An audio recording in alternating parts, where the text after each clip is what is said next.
right. So today I am very, very excited because you guys are a good-looking bunch of people. That's right. So, yeah, I was fishing for that. Thank you. So we're starting a new series today, and to start it, I want to go back to our childhood for just a second. And I want to ask, how many of you as a child either planned to or you did run away from home? Anybody plan to or run away? Yeah. All right, bunch of rebels. All right.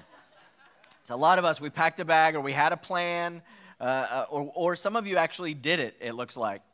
But I want to show you some funny notes that kids have left before they ran away, okay? So here's this one. It says, by the time you read this, I might, M-I-T, I might be leaving. If you want to see me again, I will be at the first McDonald's that you see when you go right from our house. I love you. Here's another one. Mom, I'm going to run away tomorrow at 9:30 when you and Dad are sleeping. Be sure to say goodbye forever. P.S. I will be back tonight. Here's another one. All right. Hey, Mother and Dad, do not call the FBI or police. I will be back at Wednesday. The reason why I have done this is because you are mean. Not the reason why we all wanted to run away. All right, so here we go. To Mom, I'm going to run away because you are being mean to me. If you want to know where I am, I'm at Fillets or the Co-op or McDonald's. See you never again in my life. Love it. And then here is my favorite ever. Mom, I ran away, not because you're mean or anything. I only wanted to meet the Spice Girls.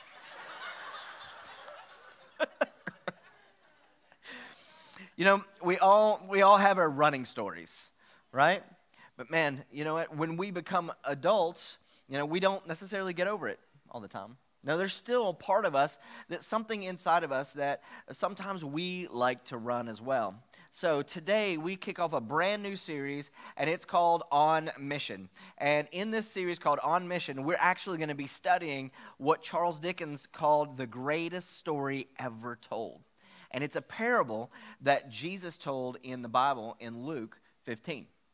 Now, you've heard it called a couple of different things. It's called the parable of the lost son, or a lot of times the prodigal son story. And many of you have heard it before. But I wanted to let you know that it is a mistake to believe that this is a story just about one lost son. And in fact, Jesus actually, when he starts this story in verse 11 of chapter 15, he says there was a man who had two sons, okay? Not just one. So what I hope that we see by the end of this series is that this story, it is probably more accurately called the parable of the two sons, okay? Because there were actually two sons in the story, and both of them got seriously lost. Both of them. And so throughout this series, 3 weeks leading up to Easter, we're going to talk about three different characters in this story. We're going to talk about the two sons and the father. And I want to tell you, if you've never heard this story, or if you've heard it a million times since Sunday school, I want to promise you two things. One is you're going to learn something new in a very powerful way. Secondly is I am praying that God would use this story and this series to actually transform me, you, transform all of us with the story of the two lost sons. So, let's start at the beginning, okay? Let's talk about the context. Why did Jesus tell this story in the first place? And I think this is important. If you really want to understand the story, we got to understand why he would tell it, okay? So in Luke 15:1, it tells us the context, okay? And it says the tax collectors and sinners were all gathering around to hear Jesus. In other words, every time he went around, when you read through the Gospels, he was always gathering a crowd. The crowd was always there with Jesus, no matter where we went. And in the crowd were always tax collectors and sinners. In other words, the worst of their society. And we need to know that this is actually the environment that Jesus tells his parables in. He was always gathering the worst of the worst around him. Which brings me to this question. How did Jesus, who was the only perfect person in all of history, how did he manage to attract extremely flawed people in mass? Now, as your pastor, I'm far from perfect, but the question that I ask is, do flawed people want to be around me? Do people far from God want to be around us? When I get out, outside the church, maybe I'm traveling or doing different things, and I'll meet somebody, strike up a conversation, they'll ask me, it'll always come up, what do you do?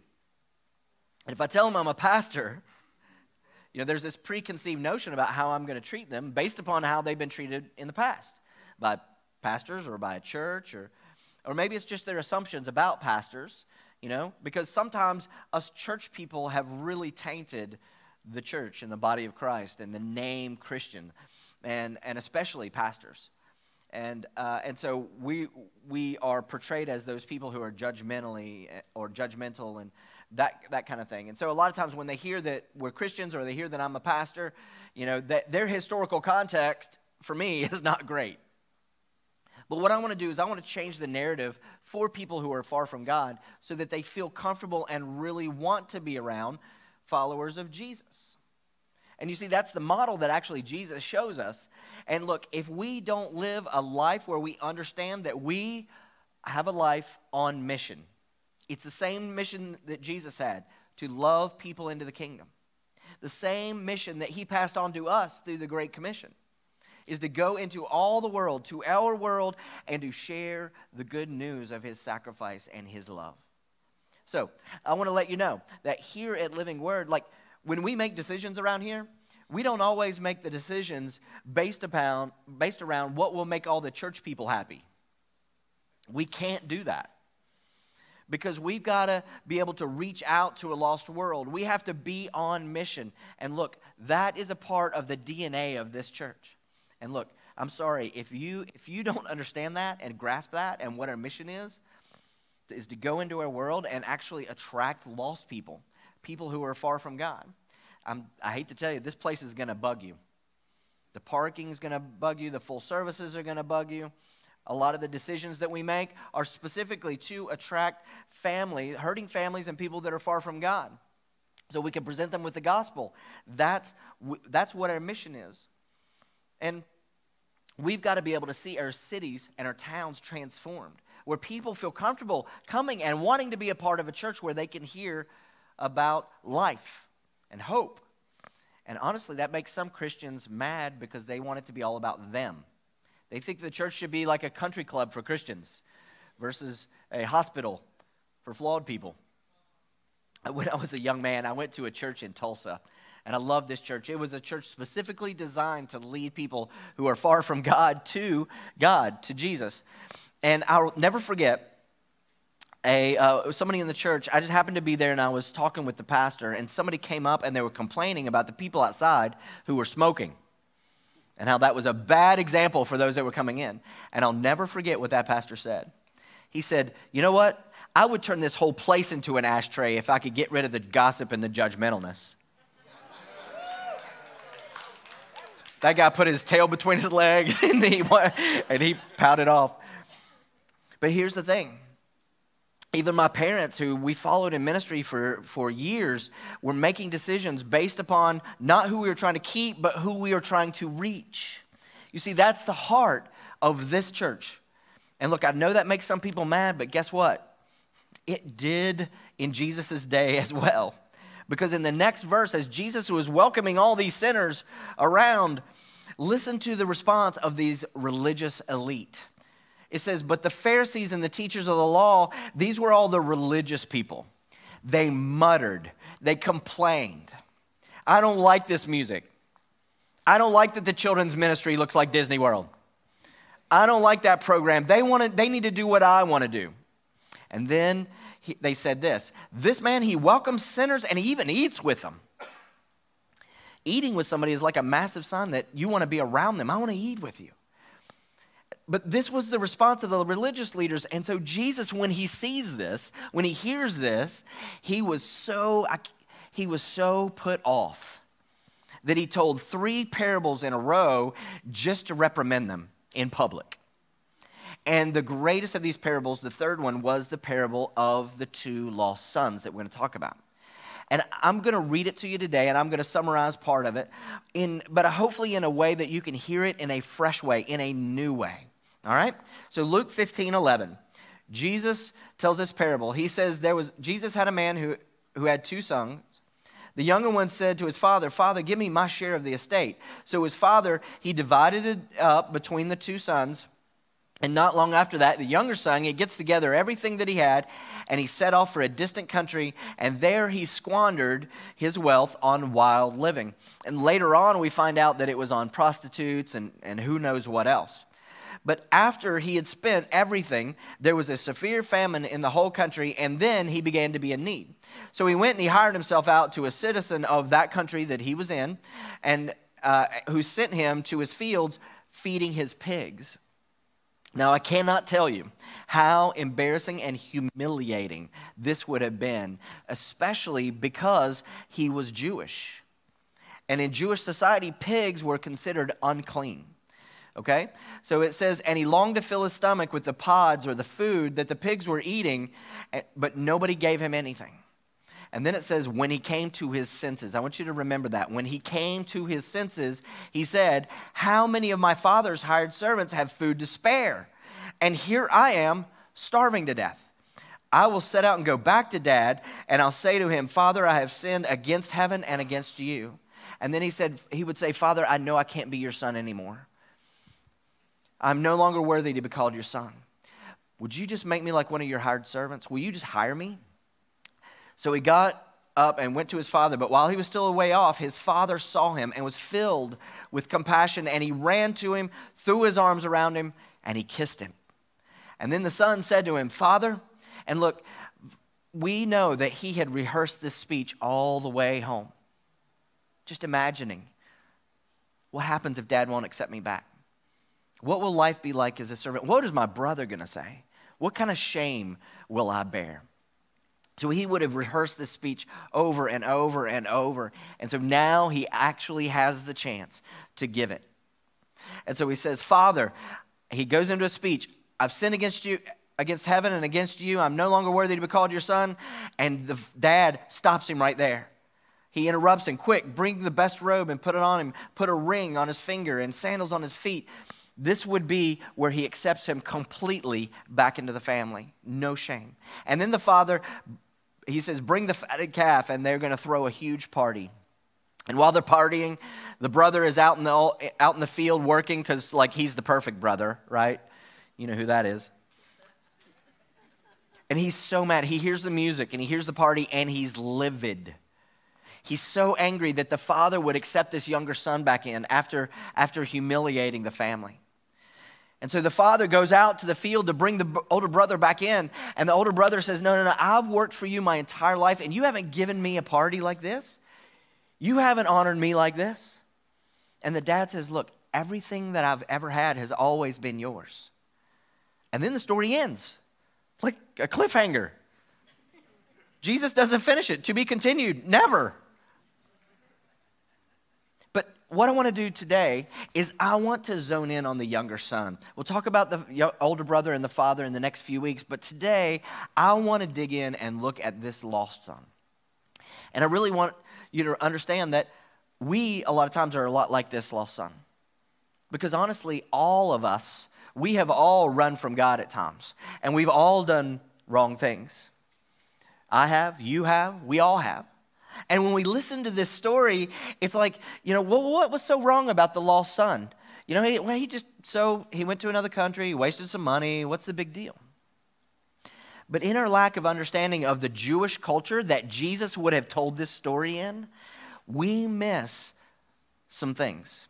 And when we look at this parable through the eyes of this first century audience, see, they knew some things that we don't know. It comes alive. And I want to let you know that this story, it would have been shocking. Like when Jesus would have told this story, people would have gasped. You could have heard it. They would have freaked out, especially when Jesus said that the younger son went to ask for his inheritance from his father while his father was still alive. People would have actually gasped. Why?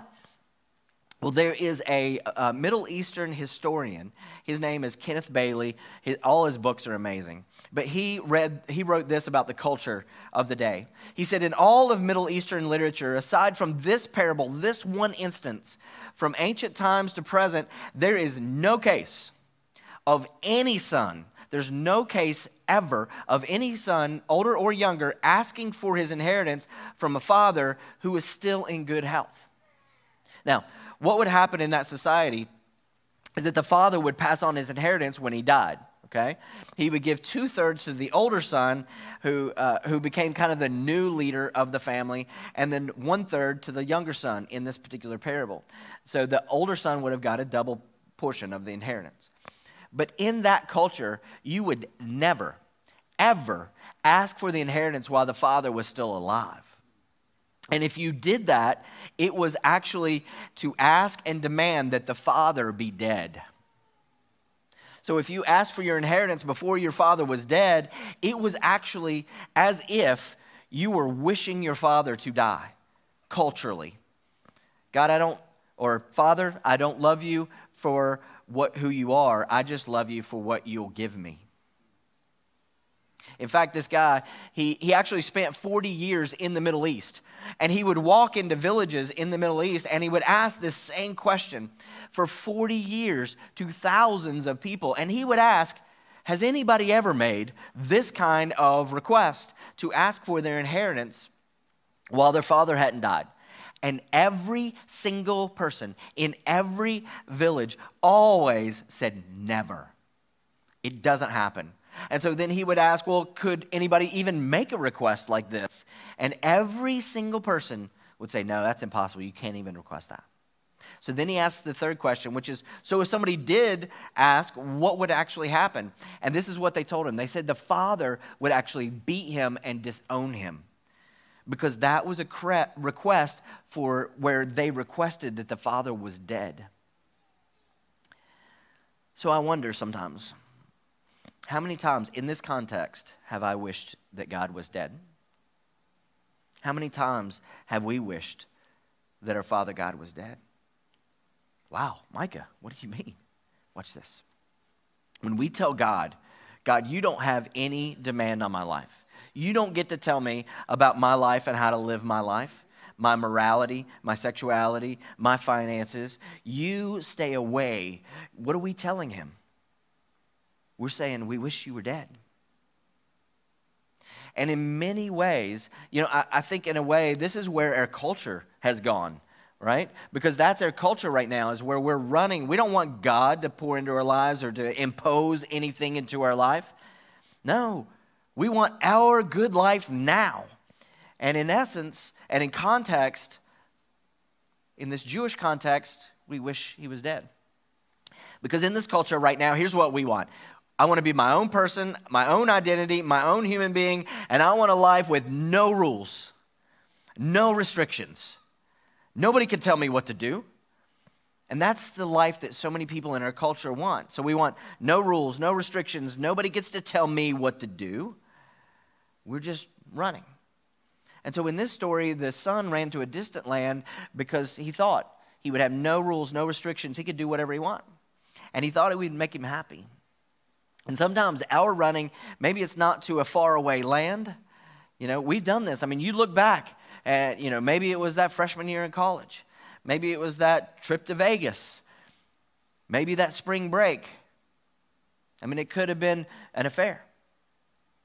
Addictions. Could be when we are running from our spouse, our kids, our parents. That financial mistake you made, where you made that big purchase. It could be, just where you don't want to get baptized. I'll give my life to Christ, but I don't want to do that. Or you don't want to be a part of the church, the body of Christ. Maybe you're sitting in church today and you're not a part of what's going on. You've been here for years possibly, but you're just doing your own thing. You're not being a part. So why do we run? I think sometimes we run because we think God's restricting us, right? We think God is going to hold us back from all the fun that we have. We want no rules and nobody to tell me what to do, and that's how I have a happy life.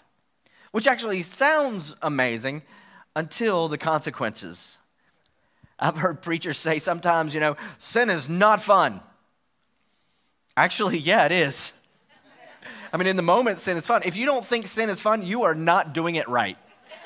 I'm just telling you. Sin can be incredibly fun in the moment. But then we have to deal with the consequences, all the fallout. And the consequences put us in that pig pen with the pigs. And when we live the kind of life where we're just doing what we want to do because it feels good in the moment and we don't want anybody to tell us what to do, then we have to live with the aftermath that always leads to pain. And when we do that, we always end up somewhere where we never thought we'd be. Have you ever ended up in a place that you never thought you would be? Some of us are there right now in this moment. Like, how did I even get here? Well, it was one small step at a time, doing your thing, running away from God. You didn't want your restrictions. You don't want anybody to say anything about what you're doing. You're not taking advice. You're not even asking for advice from anybody that God puts in your life. And so when we flee from God, when we run away from God, here's the thing about God, is when you run, God's not going to stop you. He will actually let you run. You have free will. Well, why wouldn't God stop this from happening? No, you are making the decisions, and God will let you run from him. Why? Because he loves you. Did you know you can't have love without the freedom to accept or reject? Think about it. If you're in a marriage relationship, would you want that person to lock you in a house and not let you out ever? I love you. No, you don't want that kind of love. And God loves us so much, and the power of his love is this, that we have the freedom to accept or reject him. He wants a relationship with you, and a relationship requires that you have to accept and choose to seek him. And if we choose to run, he will let us. And look, here's what we have to know is this, is God doesn't always shield us from the pain of our choices. Look, he'll always forgive you. But there is almost always pain associated. Now, some of us, we have experienced pain because of somebody else's choices. Somebody else made a really bad choice that affected us. Some of us are hurt badly from others. And for that, I am very sorry. But we've got to admit that a lot of times we're in the situations we're in because of our choices. And even if somebody else hurt me, so many times I see this so much is that because of our reaction to other people offending us and hurting us, we actually amplify the pain. And a lot of times we're dealing with the pain of our own choices. And look, God will not always shield you from that pain. In fact, God will actually let you run and exhaust yourself. Because we think that the only thing we need in life is more of what we already have. And that'll fix everything. And being on that treadmill is exhausting. But the thing we need to know is that we've got to turn back to him. And that could be because you never knew him or you walked away from him, or it could just be an area of your life that you're not where you need to be. You're not obeying and doing what you need to do. And we got to get to a place where we're ready to say, look, I'm tired of doing it my way because it's got me to the pigsty. And God, I want to do it your way. But here's what's interesting. When we get tired of running and life's not going the way that we want to, why is it that it takes us so long to try to come back home? In the story of the prodigal son, why did it take him so long to actually realize? I mean, he is at the bottom of the barrel. He wants to eat pig food. He could have gone back home earlier. Why did it take him so long to turn back? For some of us, we think that God's mad at us. Like, God's not going to accept me with what I did. Regardless of the reason, I think that one of the main reasons why is shame. There's just so much shame. And we're not sure that we would be accepted again because of everything that we've done. And listen, when Jesus told this story, everybody in his audience would have knew why it took the son so long to come home. They would have known. because the reason was that in Jewish law at this time, and Jesus' audience would have known this, is that in Jewish law, there was the Talmud. That wasn't the written law, but it was the verbal laws. In other words, like the cultural laws of that day. And everybody there would have known that if a son got his inheritance, even after the father died, but he got his inheritance and he went off and wasted it with wild living, with Gentiles, is the way it was said. If he ever tried to come back home, the Talmud would require the people in the community to perform this specific ceremony to show him all his shame and actually cut him off completely. Kenneth Bailey, he also writes and explains that if a Jewish a Jewish son took his inheritance, squanders it, comes back, then the community performed this ceremony, and it was actually called kizazah. And here's what would happen. If the son ever tried to come back home after shaming the family and wasting the inheritance, the Talmud said the whole village would take a pot and they would fill the pot with the most putrid smells that you could ever imagine. They'd fill it up with like rotting vegetables and other things that your imagination can fill in. But when the son came back home, they would all come out and they would meet him at the edge of the village, and they would hold the pot in front of him. And what they would do is, as he was trying to come home, they would throw the pot at his feet, and it would shatter all over him. And the smell would just fill the air in front of him. And the brokenness would be evident to him. And the whole village would say, "You are cut off." They would all chant it. It was a ceremony. It was designed to shame him and show him that he's never, ever accepted again home because of what he had done. This was not God's ceremony. This was man's ceremony. It was the oral law. And a lot of times we feel like that. We feel like God has a pot with their name on it. And if we ever came back, he's too ashamed of us. People are too ashamed of us that if we ever made a decision to come back home, people would shame us. And I think that's why so many people wait to come back home. Or maybe what somebody here needs to hear right now, possibly for the first time ever. But here's what I want you to get today. Here's what I want you to walk away with today. If you have been running, God does not see you as broken. He sees you as loved. You are his child. But you'll never, ever overcome your brokenness until you come home to his love. And so the shocking part of this story is that the father not only welcomed his son, but he ran to his son.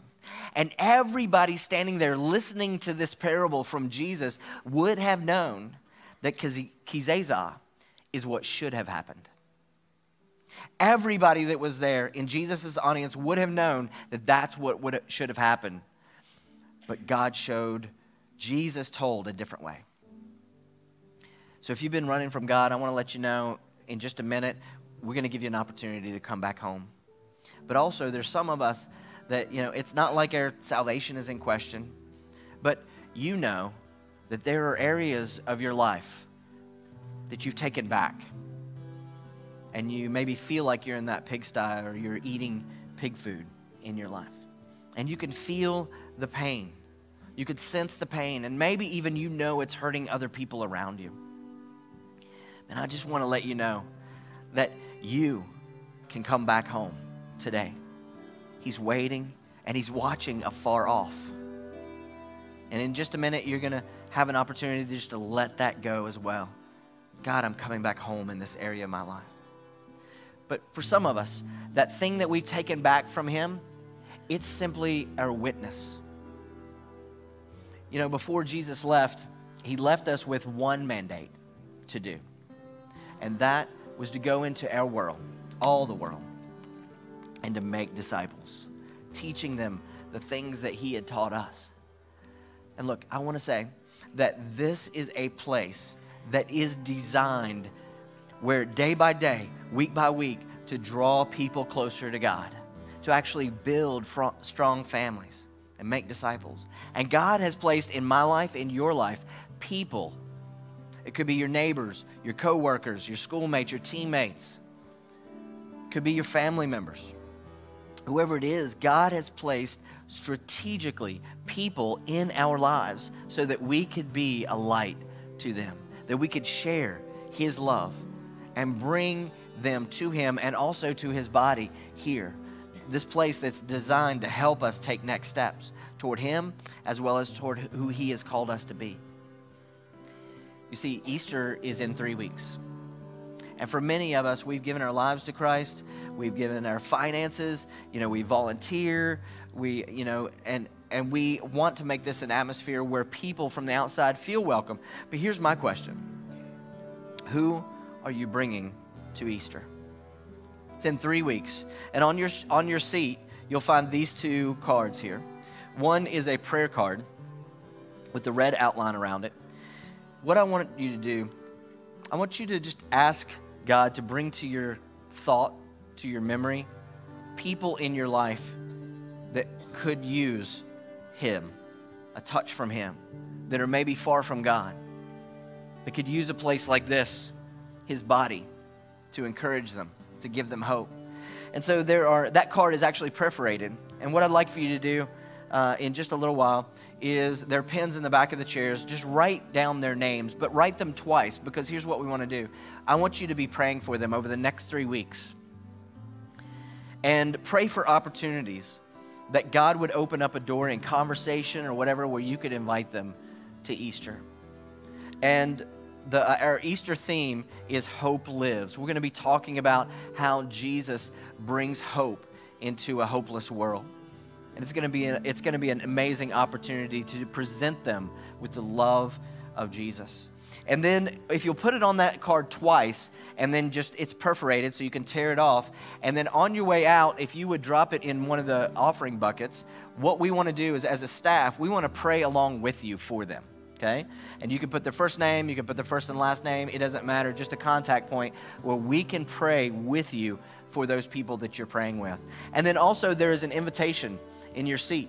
I want to encourage you. You're going to hear a little bit more about this in a video in just a second. It's our Easter weekend. We have a big cookout, Easter egg hunt for adults and children of all ages on Saturday, and then we'll have our 3 Easter services on Sunday. Huh? Oh, food trucks. Not a cookout. They're food trucks. But we're going to have food. But the question is, when is the last time that you invited somebody who's far from God to come home? When was the last time you sat in church with somebody that was right next to you that needed to come home? And if it's been a while, you know that. And I just want to challenge you, don't come to Easter alone. Every one of us, we want to make sure that we're praying for people, and we want to do our best not to come to Easter without somebody. And I'm promising you, God will impact their life, and in the process, it'll impact yours as well. Because we were designed to be like Jesus, welcoming people home all the time. And that is why we exist as a church. That is our mission. And I just want to challenge each and every one of us to be on mission.